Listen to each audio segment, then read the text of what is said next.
Hello l'équipe, j'espère que vous allez bien. On se retrouve dans une nouvelle vidéo. Je suis en balade et j'ai rien trouvé de mieux que de vous faire une petite vidéo sympa. J'espère qu'on m'entendra bien, j'espère qu'on me verra bien. La nuit se couche, donc j'espère que visuellement ça va rester comme ça l'est actuellement. Je voulais vous faire une vidéo très importante pour vous. On va rentrer direct dans le vif du sujet, on va pas attendre. C'est quel est ton plan pour devenir riche? Mes mots sont très crus, on va parler de devenir riche dans cette vidéo, on va parler de gagner de l'argent, on va rentrer dans le vif du sujet. La première étape, ça va se passer en 3 étapes principales, ça va être l'environnement. Je vais parler de l'environnement pour ton plan pour devenir riche. Deuxième étape, mais tu vas voir que je vais aller un petit peu plus loin que ce qu'on voit sur les réseaux comme conseil classique. Je vais te parler de l'état d'esprit. Et troisième étape, je vais te parler de ce qu'il faut que tu fasses, ce qu'il faut que tu fasses pas éventuellement. Donc voilà, on est parti directement dans ce petit cadre très sympa. Si j'ai de la chance, je vais avoir le coucher de soleil sur le lac de la Cavaillère. C'est un endroit vraiment sympa que j'aime beaucoup, dans lequel j'aime beaucoup me balader quand je vais réfléchir à des choses qui sont importantes. Et donc là, c'est un sujet très important. Mais voilà, j'ai oublié de dire aussi, à la fin de cette vidéo, je vais t'expliquer mon plan en détail et je vais t'expliquer aussi les aspects qui vont énormément changer pour la rentrée, pour moi. J'en ai parlé nulle part sur les réseaux et ici, je vais enfin me dévoiler sur ce sujet, alors que ça a été assez compliqué de prendre du temps pour pouvoir en parler. Donc la première étape pour ton plan pour devenir riche, il faut que tu comprennes que ton environnement va avoir un impact super important. Et dans environnement, je ne parle pas uniquement d'environnement personnel, des gens qui t'entourent. Je parle aussi de ton environnement au sens large, où tu habites, ce que tu fais dans ta vie, les actions que tu vas faire au quotidien.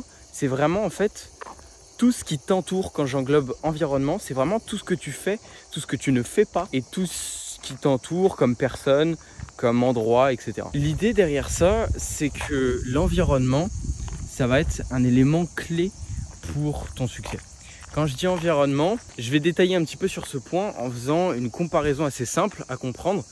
C'est si demain tu veux devenir champion de basket, de peu importe ce que c'est, de karting, peu importe, on s'en fiche, tu vas te dire, mais vraiment champion, c'est-à-dire voilà, champion de France par exemple, tu vas te dire ok, je vais consacrer l'entièreté de ma vie à ça, parce que je sais que si je consacre pas toute ma vie et que juste je m'entraîne comme les autres, bah, j'aurai les résultats de tous les autres. Donc bah, je vais tout faire dans ma vie pour créer un environnement, et on vient à l'environnement, propice à mon succès pour devenir champion de karting par exemple.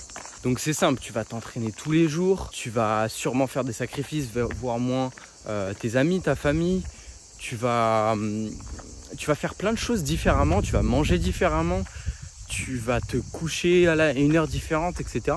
Et ça sera normal en fait, parce que tu veux devenir champion et ça se mérite. Et le truc qu'il faut que tu comprennes, c'est que en fait, c'est exactement la même chose pour devenir riche. C'est exactement la même chose. Combien de personnes je vois que j'ai en discussion, avec lesquelles je discute et on parle, voilà, oui, je veux devenir riche, je veux me lancer dans tel business, etc. Et ces gens-là, je leur dis, ouais, bah ça fait combien de temps que tu as cette idée en tête où vraiment tu te dis, putain, faut que je devienne riche, etc. On me dit, ça fait 2 ans. Ok, t'as fait quoi pendant ces 2 ans? Bah, rien de spécial et tout. J'ai essayé de trouver des idées de business pour me lancer, etc. Et je suis là en mode à me dire, mais pourquoi t'as pas créé un environnement propice à devenir riche? Comme un professionnel du sport, créer son environnement autour de lui. Et bien l'environnement, au final, il est très simple. Et je vais te l'expliquer. Parce que moi, c'est un environnement que j'ai clairement créé. C'était un objectif pour moi de dire ok, je passe tout mon temps à bosser. C'est littéralement ce que j'ai fait les 3 dernières années. Et là, j'arrive à la fin d'un cycle. Et c'est pour ça que je vais te parler aussi de mon plan d'action. Parce que là, il est très différent de de mon plan d'action du Antoine d'il y a 3 ans. Donc, en fait, ce que j'ai fait, c'est que j'ai complètement travaillé. J'ai fait que ça, travailler. J'avais 2 tafs et à côté j'achetais des biens immobiliers, à côté je faisais de la sous-location professionnelle. Et je me suis dit focus, aussi très important, focus, je fais une seule chose. Moi c'est pas compliqué, je me suis dit il y a des millionnaires où dans l'immobilier, ok, je fais de l'immobilier. Voilà, je me suis dit tous les business fonctionnent, toutes les façons de gagner de l'argent fonctionnent, mais elles ne fonctionnent pas si tu ne te focuses pas sur une. Donc il faut se focus à fond sur une solution et puis go. Donc j'ai fait ça. Honnêtement aussi j'ai coupé aussi beaucoup de relations avec des amis, tout simplement parce que ça ne matchait pas dans mon environnement, encore une fois, parce que il fallait que je fasse que de travailler, il fallait que je les voie moins, il fallait que je fasse pas de soirée où je me bourre la gueule, on connaît l'histoire. Donc en fait je me suis mis à plus les voir parce que j'avais plus le temps et plus l'envie. Et c'est comme ça que j'ai créé mon environnement. Regardez, voilà. La luminosité commence à baisser, la qualité de la vidéo commence à baisser aussi, désolé. Mais vous allez voir, je vais passer au flash si besoin. Donc voilà le lac de Cavaillères.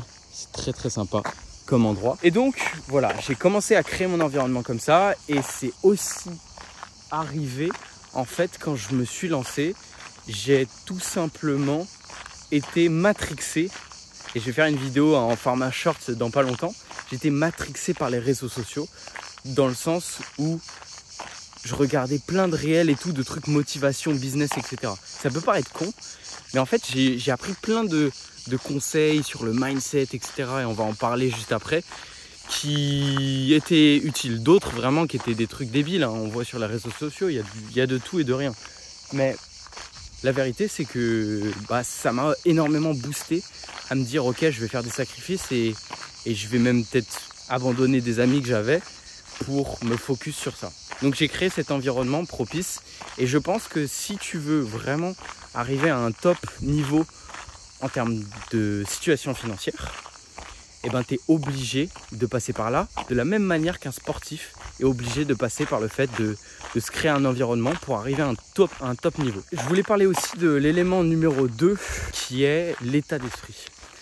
Parce que là j'ai fini ma parenthèse sur l'environnement qui était une parenthèse très importante. Maintenant l'état d'esprit, c'est ça aussi un truc que je me suis forgé avec le temps et qui m'a énormément servi parce que honnêtement j'ai passé les 2 premières années à me focus. Là ça fait 3 ans vraiment que je me suis lancé à fond dans l'immobilier. Les 2 premières années à me focus, elles étaient hard à un point où ça devenait mentalement dangereux. Je faisais que de travailler, j'ai fait plus de 2 ans à 100 heures par semaine. Littéralement, il n'y a pas de 7 jours sur 7, 100 heures par semaine. J'ai peut-être pris des pauses de 2 jours où j'ai travaillé que 2 ou 3 heures dans les journées. Et ça, c'était vraiment les 2 premières années de ma vie focus, à partir de mes 19 ans en gros. Et j'ai eu besoin de ces éléments mindset, mais ces éléments pour modifier mon état d'esprit, pour que je sois ok avec le fait d'engorger tellement de douleurs et tellement de difficultés et tellement de faire face aux gens qui ne croient pas en toi parce que tu as 19 ans, tu te lances dans l'immobilier, alors c'est un peu compliqué forcément. Et donc pour ça, ce que j'ai fait, c'est que j'ai consommé tous les contenus des personnes qui sont passées à travers ce que j'étais passé. Donc tous les contenus, moi je regarde énormément de podcasts en anglais aussi. J'avoue, je suis pas bilingue, mais voilà, je comprends bien l'anglais. Et j'ai regardé tous les podcasts, Andrew Tate, tous les trucs où il y a vraiment une grosse notion de mindset. Et honnêtement, ça m'a construit un ego sur lequel je voulais parler. Regardez comme c'est sympa, petite parenthèse. Voilà. Et donc oui, un ego. Ça m'a construit un ego. Voilà. Regardez ces histoires de mindset, etc. Ça m'a fait croire que j'étais le meilleur, que rien ne pouvait m'arrêter et que j'étais différent de tout le monde et que j'étais vraiment meilleur que les autres en fait. Et l'ego, beaucoup de personnes associent ça à quelque chose de négatif. Et moi-même d'ailleurs, je vais vous dire un truc. À l'heure actuelle, je sais que je ne suis pas meilleur que les autres, je ne suis pas différent des autres. Mais par contre, à un temps donné, j'ai fait... Alors c'était pas vraiment... sur le coup, c'était pas vraiment intentionnel. Mais je me suis créé un ego qui est un peu fictif aujourd'hui parce que j'ai toujours cette partie d'ego en disant ouais je suis meilleur que tout le monde, etc. Et cet ego là me sert dans la vie de tous les jours pour affronter des trucs difficiles. Mais pour autant je suis convaincu que je suis pas différent des autres. Voilà, la luminosité a bien baissé donc je vais passer en mode flash. Ça va être beaucoup mieux pour vos yeux. Donc je parlais de cette notion d'ego. Tiens, je vais vous poser, hein, comme ça vous allez être stable. Moi je vais pouvoir parler de manière plus tranquille. Voilà, normalement vous me voyez à peu près bien. Donc cette notion d'ego que j'ai construit. Ouais, comme je le disais, c'est plus quelque chose que j'ai vraiment. En fait ça s'est modéré avec le temps, mais au début c'était assez vraiment exceptionnel. C'est-à-dire, enfin exceptionnel dans le sens où c'était vraiment intense. J'étais persuadé que j'étais l'élu. Voilà. À force de regarder ces vidéos mindset, à force de regarder ces trucs, j'étais en mode, tu sais, vous savez le cliché du mec qui regarde ces vidéos mindset. Le mec, ouais, je suis trop, voilà. Et pourquoi c'est important de rentrer dans cet état d'esprit-là? Parce que se créer un ego, c'est croire qu'on est différent et c'est croire qu'on est une exception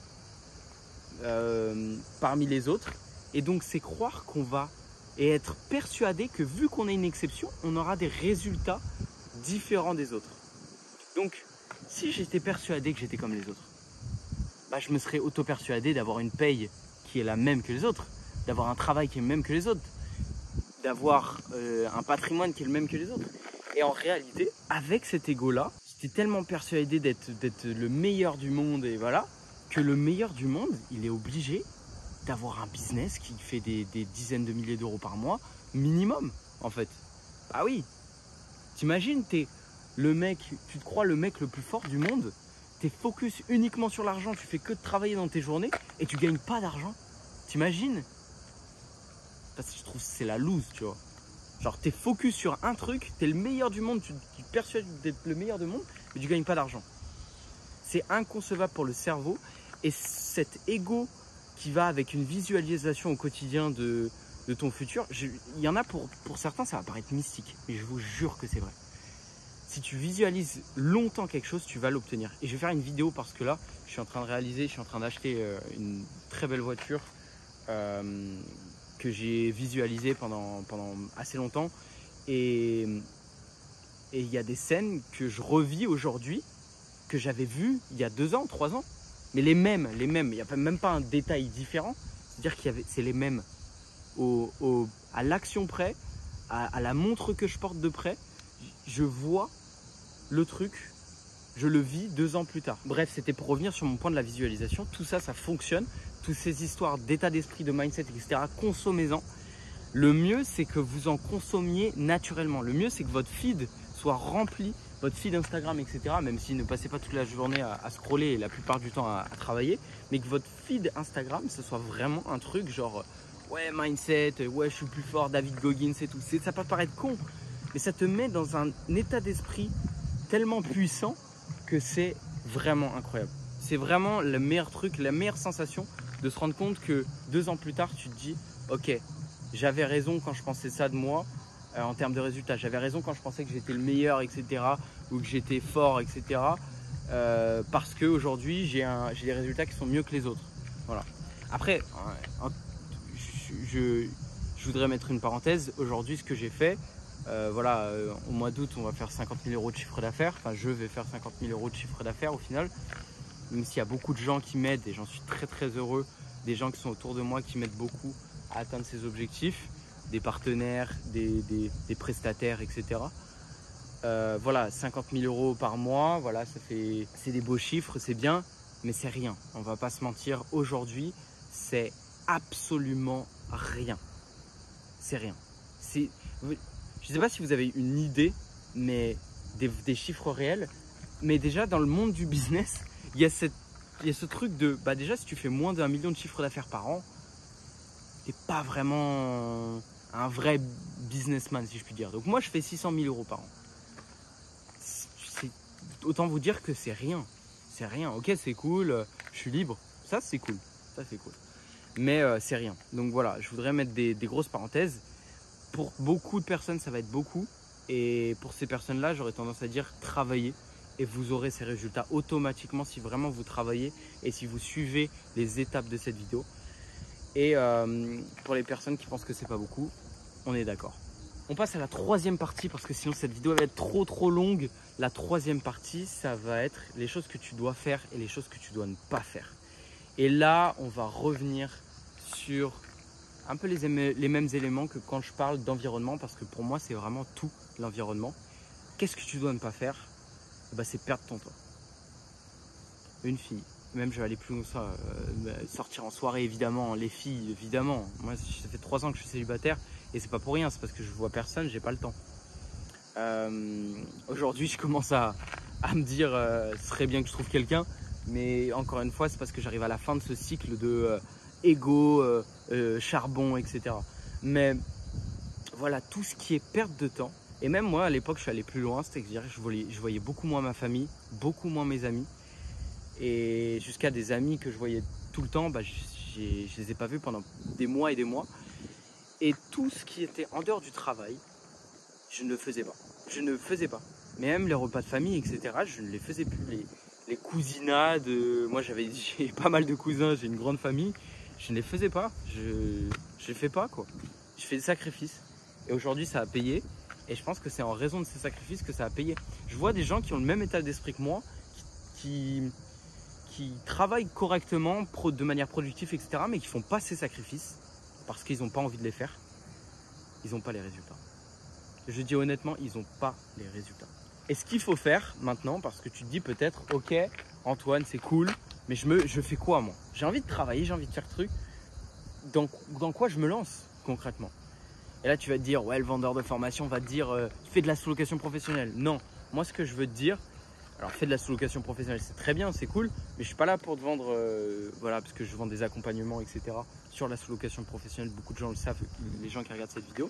Mais je suis là surtout pour te dire, choisis un secteur d'activité. Moi, ça a été l'immobilier, où tu sais que tu peux gagner beaucoup d'argent et après, reste dessus. Juste reste dessus. Moi, personnellement, ça a été l'immobilier, parce que je sais que l'immobilier, il y a tellement d'argent. J'étais petit et je regardais dans les rues, je me disais, mais attends, papa, ça vaut combien ce bâtiment-là? Bah, on était à Paris, par exemple, ça valait 500 millions, tu vois, un gros bâtiment commercial. Ah, mais papa, je comprends pas, il y en a 50 dans la rue, des bâtiments comme ça. Ah, ouais. Et là, je me suis dit, mais attends, il y a peut-être un truc. Je me suis dit, attends, il y a peut-être un truc. Parce qu'il y a beaucoup d'argent dans ce truc. Je me dis, si tu prends même 1% de cet argent je sais pas, je me suis toujours dit un truc, c'est que quand il y a des grosses sommes en jeu, par exemple, si tu achètes un truc à 1 million, je me suis dit, mais comment c'est possible que si j'achète un truc à 1 million et que je le revends à 1,50 million, le mec qui va le payer 1,50 million, pour lui, ça fera aucune différence par rapport à 1 million. Je me suis dit, si je fais ça tout le temps, j'achète des trucs à 1 million, des trucs très chers, j'achète un truc à 100 millions d'euros, j'étais petit, hein, j'étais fou. J'achète un truc à 100 millions d'euros, je le revends 101 millions d'euros. Le mec a acheté 101 millions d'euros. Il se dit, il n'y a pas de différence par rapport à 100 millions d'euros. Bah ouais, mais moi j'ai gagné 1 million.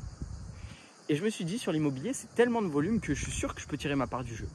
Donc, j'ai investi sur moi, j'ai acheté une formation à 4 000 € à l'époque, qui a changé ma vie, clairement, parce que sinon je ne serais pas là à vous parler de ça, parce que ça m'a lancé dans l'immobilier. J'ai commencé à acheter des appartements grâce à cette formation. Puis après, j'ai basculé sur la sous-location professionnelle. Et voilà. Donc aujourd'hui, si tu voudrais focus et travailler, choisis un secteur d'activité qui est sûr, où tu es sûr de devenir riche si tu travailles dur. Et juste charbonne, mec. Charbonne, enferme-toi pendant 3 ans et je te garantis que ça va marcher. Je te garantis que ça va marcher. On va passer maintenant sur le dernier point, mon plan pour devenir riche. Je ne vais pas trop en parler maintenant, mais je pense que c'est le bon moment. Donc alors c'est un petit peu spécial parce que je voulais faire une vidéo dédiée pour parler de ça et pour faire cette annonce, mais j'ai une entreprise de sous-location professionnelle et une entreprise d'accompagnement pour les personnes qui veulent se lancer dans la sous-location professionnelle. Aujourd'hui, je fais plus de chiffre d'affaires avec mon entreprise de sous-location professionnelle et elle est beaucoup plus chronophage que mon entreprise d'accompagnement. Et je me suis dit, et aussi c'est venu avec une proposition de rachat de mon entreprise de sous-location professionnelle. Donc en septembre, au 1er septembre, j'aurai vendu mon entreprise de sous-location professionnelle. Mais attends, ne pars pas, parce que ça va un petit peu plus loin que ça. Tu vas pas te dire, ah mais il arrête la sous-location professionnelle. C'est un petit peu plus compliqué que ça. Bien sûr que non, j'arrête pas la sous-location professionnelle. Cette société, je l'ai créée en 1 an. J'ai pris des bénéfices dessus tout au long, surtout au début de cette activité-là. Aujourd'hui, elle est revendue. Je ne peux pas vous dire le prix parce que c'est pas encore fait. Enfin, c'est signé. Enfin, c'est quasiment fait, mais je veux dire, dans les clauses, j'ai pas le droit de dire. C'est confidentiel, quoi. C'est entre 50 et 100 000 euros la vente de cette entreprise. Aujourd'hui, je la vends parce qu'elle est trop chronophage et parce que j'ai envie d'optimiser le truc différemment. Je suis dans une position assez spéciale. Aujourd'hui, on est 100 dans l'équipe Elite Sous-Loc. Donc ça, c'est mon équipe d'accompagnement aux personnes qui veulent se lancer dans la sous-location professionnelle. Et tout ce que je vais faire, en fait, c'est que je vais utiliser cet argent que je vais recevoir de cette vente de mon entreprise de sous-location professionnelle pour tout simplement m'enlever de l'opérationnel de la sous-location professionnelle. J'ai fait le tour. Gérer les femmes de ménage, gérer le stock, thé, café, sucre, gérer les voyageurs. J'ai fait le tour de ça. C'est pas que ça me saoule, mais c'est que j'ai plus rien à voir et ça m'excite plus l'opérationnel d'une entreprise de sous-location professionnelle. Donc j'ai envie de faire plus de la stratégie et je vais utiliser cet argent de cette vente d'entreprise de sous-location professionnelle pour acheter des parts dans les entreprises de sous-location professionnelle de mes élèves. Pourquoi? Parce que aujourd'hui j'ai fait une culbute en 1 an avec mon entreprise de sous-location professionnelle. Et si j'ai fait une culbute en 1 an, je me dis que si j'achète des parts des entreprises de mes élèves, je peux faire des culbutes sur les parts que je vais acheter. Si je prends 50% d'une entreprise de sous-location professionnelle aujourd'hui qui a 3 appartements et que dans 1 an, je propulse cette entreprise de sous-location professionnelle d'un de mes élèves à 10, 15, 20 appartements. Oh, je vais me reprendre comme ça. Bon, il est pas cassé, tout va bien. J'espère qu'on aura vu la chute à la vidéo. Bref, je disais, si je culbute sur les parts des entreprises de sous-location professionnelle que j'ai, que j'amène un de mes élèves à 15-20 appartements en partant de 2-3 appartements, et ben, je sais que la valeur de mes parts, si je les prends à 50%, elle sera aux alentours des entre 25 et 50 000 euros. Si je fais ça avec 10 entreprises par an, bah, je peux faire 25 ou 25-50 000 euros x 10 par an. Voilà, tout simplement. Tout ça en restant vraiment sur de la stratégie pour développer l'entreprise de sous-location professionnelle de mes élèves, en les coachant, en les aidant, et voilà. Et en les propulsant leur business aussi pour que eux gagnent plus et une entreprise qui vaut plus. Et de ce fait, je vais pouvoir faire beaucoup de culbutes, gagner plutôt pas mal ma vie. Voilà, hein. Si on fait 10 à 50 000 euros, ça fait 500 000 par an. Sans compter mon entreprise d'accompagnement, ça fait déjà des bons chiffres. Et les marges sont totalement différentes puisque là, je serai quasiment à 100% de marge. Même peut-être à 100% de marge au final. Après, il y aura les impôts, bien sûr. Mais du coup, j'aurai beaucoup plus de marge qu'une entreprise de sous-location professionnelle. Et je pourrais faire ça aussi de là où je veux. Ça, c'est un truc qui me fait triper.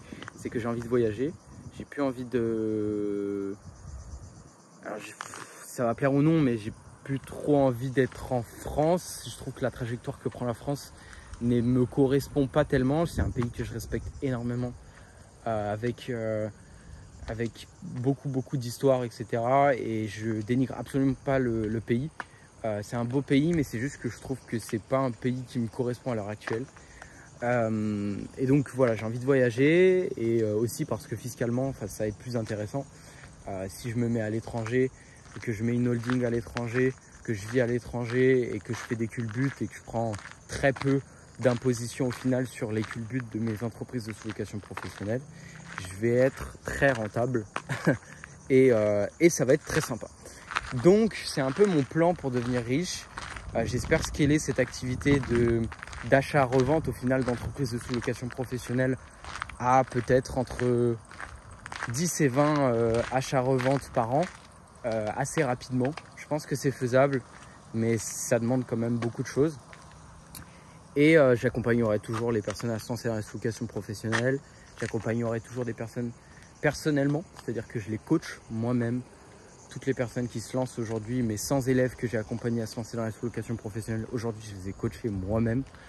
Je continuerai à faire ça parce que ça me fait plaisir aussi, puisque je peux le faire de où je veux dans le monde, donc c'est vraiment incroyable. Enfin voilà, ça c'est mon plan en détail. Voilà, vous savez tout. Je suis très content de la trajectoire que prend ma vie globalement. Et ça, c'est parce que il y a 3 ans, je me suis mis dans l'environnement dont je parlais au début de la vidéo. Donc, foncez, n'attendez pas. Si ça fait trop de temps que vous vous dites je veux devenir riche et que vous ne l'êtes toujours pas, c'est ok. Il n'y a aucun problème avec ça, mais il y a un moment où il va falloir passer à l'action. Et ça, si vous ne passez pas à l'action, ça ne se fera jamais tout seul. Pensez celui qui veut devenir champion de karting. S'il veut devenir champion de karting et qui fait un entraînement par semaine, il ne le deviendra jamais. Voilà, c'était Antoine. J'espère que cette vidéo vous a aidé. Je vous fais plein de bisous. Ciao.